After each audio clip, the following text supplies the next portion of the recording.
In the previous lecture, we saw that quantum computing can speed up significantly several algorithms from different application domains. Among those applications, for instance, in cryptography, Shor's algorithm can accelerate prime number factoring.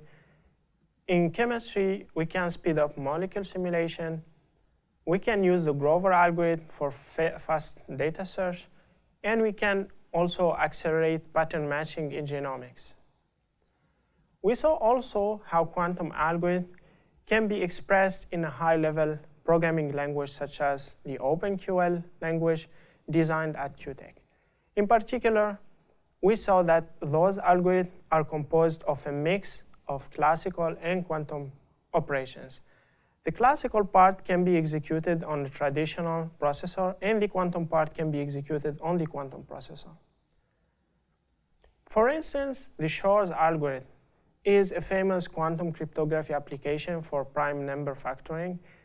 This algorithm includes classical computation such as the greatest common divisor computation, which can be executed efficiently in a traditional processor, and the quantum part such as the quantum Fourier transform, or the QFT, which should be executed on a quantum processor and operate on the qubits. As we saw in the compiler lecture, the initial human-readable program implementing the algorithm goes through different compilation steps which produce a binary code. That binary code can be decoded and executed by our quantum computer.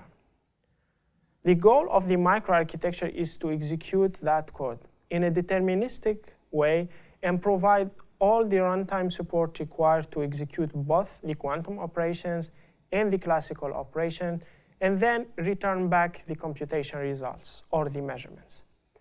When loading the executable in our microarchitecture, it is important to distinguish the classical and quantum operation. For that, an arbiter unit is responsible of sorting those instructions to distinguish the classical and the quantum instructions and route them to the appropriate pipeline. So the classical instructions to the classical pipeline and the quantum instructions to the quantum pipeline. Those instructions are then decoded and executed either on the host processor or on the quantum processor.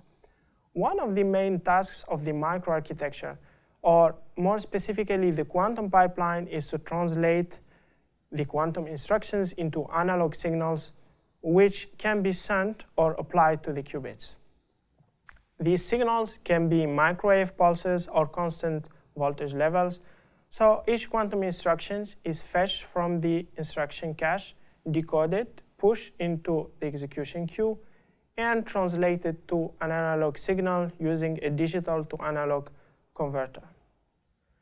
The digital quantum instruction need to be translated into microcode instructions and ultimately translated in the right analog microwave.